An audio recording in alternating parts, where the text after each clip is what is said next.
Assalamualaikum warahmatullahi wabarakatuh. Perkenalkan, nama saya Soli Amalia Rahmadani dengan NIM 70130075. Pada kesempatan kali ini, saya akan membuat video untuk memenuhi tugas UAS, analisis perancangan sistem informasi yang diampu oleh dosen pembimbing Bapak Heru Kurniawan MKom. Di sini saya akan menjelaskan perancangan sistem informasi pengelolaan surat elektronik berbasis website pada kantor desa Payalebar. Latar belakang masalah.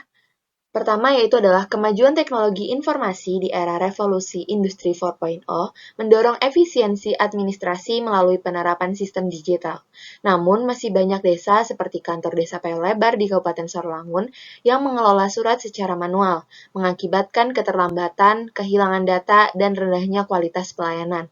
Berdasarkan observasi pada Mei 2025, pencatatan surat masih menggunakan buku agenda fisik yang mempersulit pencarian dan dokumentasi.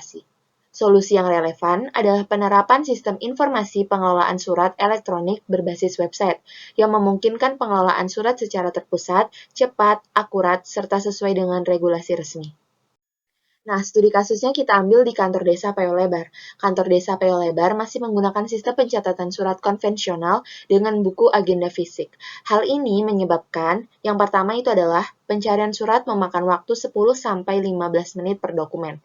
Selanjutnya, sering terjadi kehilangan data akibat kesalahan pencatatan atau penumpukan dokumen. Selanjutnya yang terakhir itu adalah menurut Dinas Komunikasi dan Informatika Kabupaten Sarolangun pada tahun 2024, lebih dari 65% dari 149 desa di kabupaten ini belum memiliki sistem digital pengelolaan surat. Nah, jadi solusinya itu kita dengan mendatangkan sistem informasi pengelolaan surat elektronik berbasis website. Sistem ini dapat mengelola surat masuk, surat keluar, dan disposisi secara terpusat, mudah dilacak, dan dapat diakses dengan hak akses yang berbeda. Ini mendukung akuntabilitas dan efisiensi, sejalan dengan Peraturan Kepala Arsip Nasional Republik Indonesia Nomor 15 Tahun 2012. Jadi, kelebihannya itu yang pertama adalah pencarian cepat, mempercepat proses pencarian surat yang telah lama didisposisikan.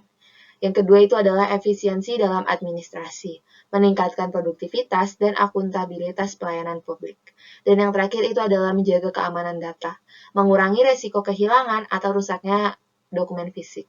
Dari penjelasan latar belakang tadi, kita dapat mengambil rumusan masalah, yaitu bagaimana merancang dan membangun sistem informasi pengelolaan surat elektronik berbasis website yang sesuai kebutuhan kantor desa Payalebar untuk administrasi yang modern, efisien, dan akuntabel. Batasan masalah di sini, yang pertama sistem berbasis website dengan 5 hak akses. Yang pertama itu ada admin, kades atau kepala desa, sekretaris desa, kasih, dan kasubag. Kemudian mencangkup input surat, masuk, keluar, dan disposisi. Kemudian pengembangan menggunakan metode waterfall, mendukung pencarian dan pencetakan laporan PDF, dan yang terakhir, analisis sistem dengan UML dan basis data MySQL. Tujuan dan manfaat dari penelitian. Manfaatnya, yang pertama bagi penulis, pengalaman praktis dalam perencanaan dan implementasi sistem website, mengasah kemampuan, analisis, dan pemodelan. Kemudian, manfaat untuk kantor desa, pengelolaan surat digital terintegrasi, proses administrasi lebih cepat, akurat, dan minim resiko kehilangan data. Yang terakhir, manfaat bagi pembaca atau peneliti lain, referensi pengembangan sistem informasi serupa, gambaran implementasi metode waterfall dan UML. Tujuannya, merancang dan membangun sistem pengelolaan surat berbasis website untuk kantor desa Payalebar guna mendukung administrasi yang efisien, terstruktur, dan akuntabel, serta meningkatkan kualitas pelayanan publik dan transformasi digital desa. Jenis penelitiannya, penelitian ini termasuk dalam kategori rekayasa perangkat lunak dengan pendekatan deskriptif kualitatif. Pendekatan ini digunakan untuk memahami kebutuhan pengguna, menggambarkan proses administrasi persuratan yang berjalan, serta merancang dan membangun prototipe sistem informasi pengelolaan surat elektronik berbasis website. Model pengembangan sistem yang digunakan adalah metode waterfall, yaitu pendekatan linear dan sistematis, di mana setiap tahapan harus diselesaikan secara berurutan sebelum melanjutkan ke tahap berikutnya. Metode perancangan sistem menggunakan UML atau Unified Modeling Language digunakan sebagai bahasa visual untuk pemodelan dan komunikasi sistem, memastikan model yang tepat, tidak ambigu, dan lengkap. Itu isinya ada pertama use case diagram, menggambarkan interaksi pengguna atau aktor dan fungsi utama sistem.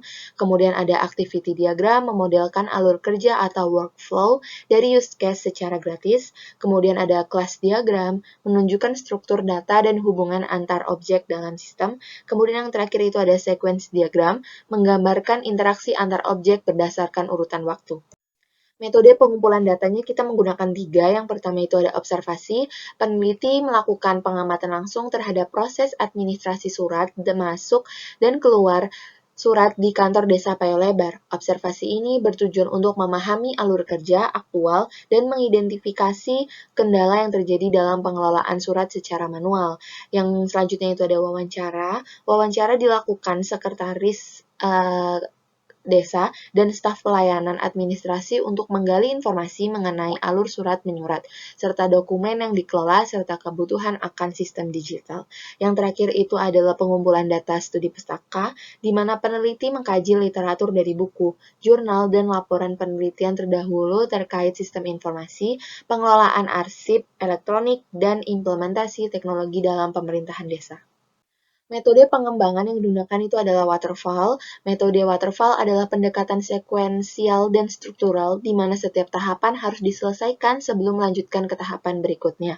Cocok untuk proyek yang dengan kebutuhan yang jelas. Itu tahapannya ada 5. Yang pertama ada analisis kebutuhan, pengumpulan dan analisis kebutuhan sistem dari pengguna. Kemudian ada perancangan sistem, perancangan arsitektur, database antarmuka dan alur proses. Kemudian implementasi, penerjemahan rancangan ke kode program, kemudian ada pengujian, memastikan seluruh sistem berjalan dengan sesuai spesifikasi, kemudian ada pemeliharaan, perbaikan bug, pembaruan, dan optimasi sistem.